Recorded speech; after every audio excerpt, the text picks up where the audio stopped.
And tayong maliliit na tao, tayong mga aba, ganun din, no? Huwag tayong mag-rely lang sa trabaho natin. Kung gusto talaga nating umunlad, umasenso, pwede tayong mag-side hustle, pwede tayong magnegosyo on the side. Depende kung ano yung peg nyo, mga kapiksi. Pero etong nakikita kasi natin dito, guys, na magkakaroon ng major shift or major changes sa inyong kabuhayan kapag kayo ay nag-business or nag-invest, mga kapiksi. Pero syempre, guys, pumili kayo ng tamang negosyo para sa inyo, mga kapiksi. Kung kaya lang naman, guys. Okay?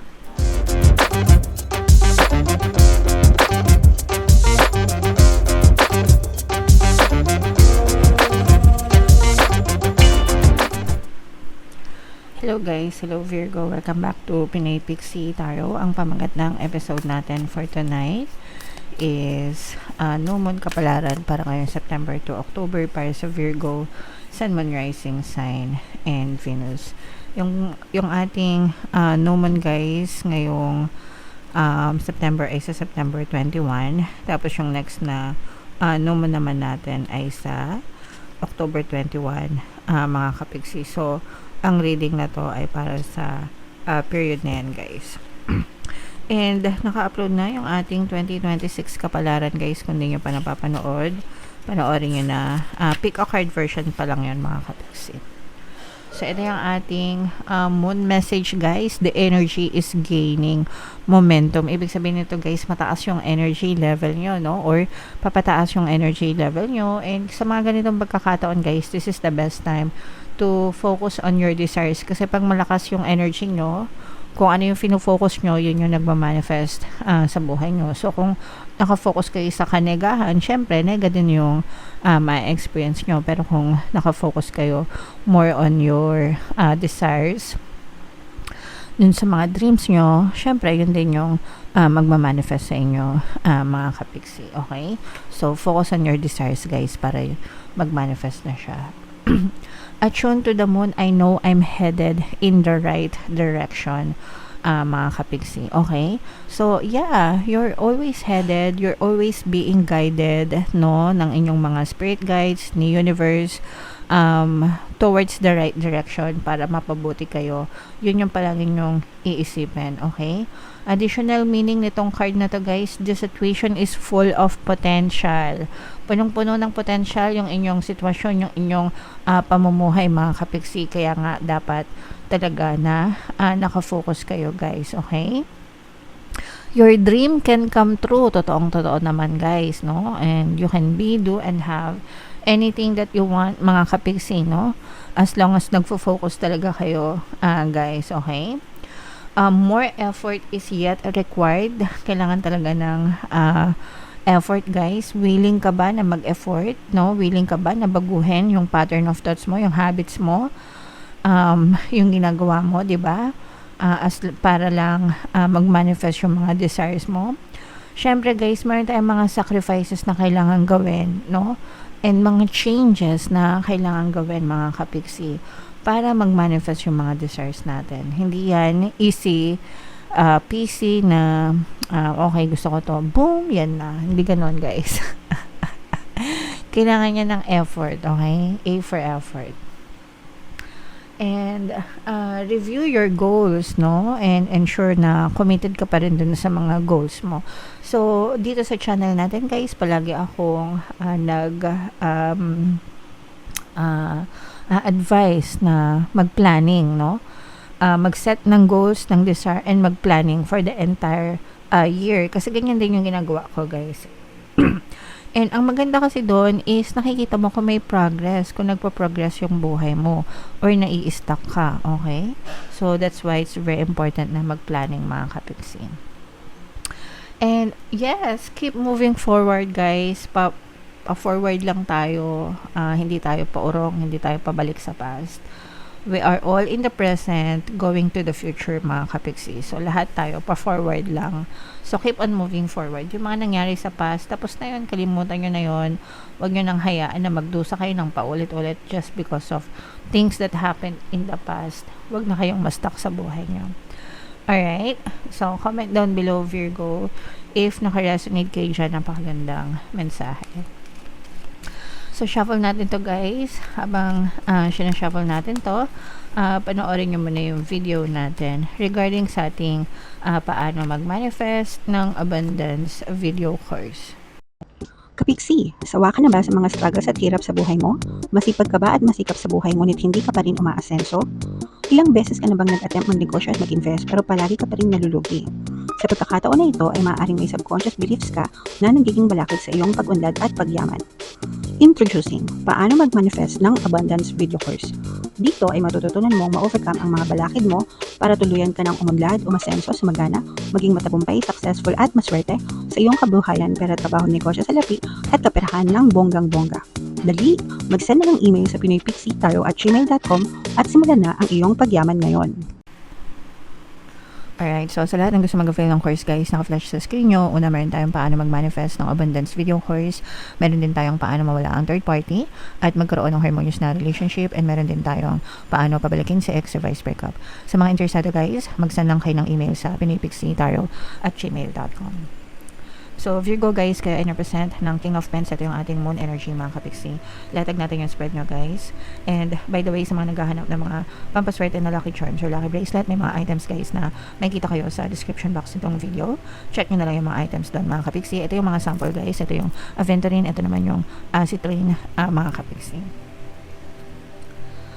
So, this is both negative and positive guys. Meron ditong presence ng fire sign, Aries, Leo, Sagittarius. For some of you, maaaring may fire element kayo sa inyong natal chart or you may be dealing with another fire sign. Ito guys, maaari kayo may makaaway no, ng dahil sa pera. Strong fire sign or fire element mga kapiksi.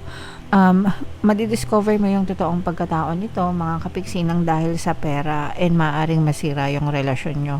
Pwedeng kahit sino ito guys, pwedeng jowa mo pwedeng kaibigan mo, pwedeng kapamilya mo, kamag-anak mo, pwedeng kapitbahay mo, pwedeng kasamaan mo sa trabaho. Ang magiging punot dulo ng pag-aaway nyo guys is pera.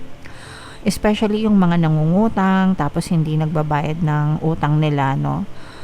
Pwedeng kunwari hiraman kayo ng pera ganyan, tapos tatakbuhan na kayo, bigla kayong ibablock nito mga kapiksi, o kaya naman magiging tigre ito kapag sinisingil nyo no, parang imbis na maawa sa inyo at isole yung pera, sila pa yung nagmamalaki, sila pa yung nagiging tigre na parang hindi kumbaga walang iya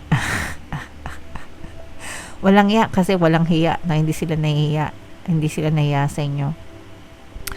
So, yeah, maaaring yung makilala yung totoong pagkatao na to and masira yung relasyon nyo. So, it's a good thing na nangyari yan kasi malalaman mo na hindi talaga siya mapagkakatiwalaan. But at the same time, it's a bad thing kasi nawalan kayo ng pera. And yun nga yung sinasabi ko sa inyo palagi guys na pagdating sa money, always maging kayo guys, cautious no doon sa mga pinapautangan nyo mga kapiksi. Iba kasi yung utang sa tulong guys no. Actually yung pagpapautang in a way tumutulong kayo sa kanila kasi nagigipit sila kaya nga sila nangungutang. Pero pag utang kasi it's their obligation na ibalik sa inyo no, yung pera. Hindi rin naman tayo nagtatain ng pera mga kapiksi, 'di ba? So yeah, basta mag-ingat na lang kayo guys sa pagpapautang. Meron tayong subliminal guys para makabayad ng utang and may mga success stories na rin tayo doon. At saka ipagdasal nyo rin na sana magkapera sila no, para magbayad sila ng utang sa inyo. Alright. Merong guys no, for some of you this is pagdating naman sa love mga kapiksi, maaaring may bagong magpatibok ng inyong puso. Guys no, pakikiligin kayo mga kapiksi, pero parang hindi nyo feel no as of now, especially sa mga single, parang hindi nyo feel na mag-in a relationship right now kasi yung iba sa inyo pwedeng na-stuck pa kayo sa past, o kaya naman yung iba sa inyo parang nasanay na kayo na single and na-enjoy nyo yung pagiging single mga kapiksi. Walang masama sa pagiging single guys because it's a choice no, and hindi natin kailangan ng validation ng another person para lang kiligin tayo. Sometimes mas nakakakilig pa nga yung pagiging single guys, okay? So that's fine. And ang focus ng attention nyo guys is more on kaperahan, no? You will be so busy and productive mga kapiksi. Ibig sabihin, hindi mo sinasayang yung oras mo sa mga walang katutunang bagay. Pero masipag kayo by nature. So titingnan natin kung makaka-attract tayo ng money. Yes, definitely. So yan, nakikita natin. Ito guys, unti-unting uusad yung nananamlay mong kabuhayan. So, kung let's say for example, meron naman kayong kabuhayan pero mabagal yung andar, mabagal yung progreso, eto nakikita natin na unti-unting medyo bibilis ng konti, no? Although hindi naman ganong kabilisan, pero may progress mga kapiksi. And okay na yan guys, as long as we give our best every single day, no? Talagang papunta kayo sa tamang direksyon mga kapiksi. Kapag kayo ay nagnegosyo guys, no? Or nag-invest, mas madadagdagan yung bilis ng inyong pamumuhay. Kasi sa panahon ngayon guys, no? Actually matagal na panahon, kung gusto talaga natin mag-progress sa buhay, hindi tayo dapat nagre-rely lang sa isang source of income. Kahit yung mga malalaking negosyante, alam nila yan, mga kapiksi, diba? Yung mga big names, meron silang investment sa real estate, tas meron silang investment sa yung mga malalaking conglomerate, diba? So, alam nyo na kung ano-ano yung mga pinag-i-investan nila, mga kapiksi. So, yeah. And tayong maliliit na tao, tayong mga aba, ganun din, no? Huwag tayong mag-rely lang sa trabaho natin. Kung gusto talaga nating umunlad, umasenso, pwede tayong mag-side hustle, pwede tayong magnegosyo on the side. Depende kung ano yung peg nyo, mga kapiksi.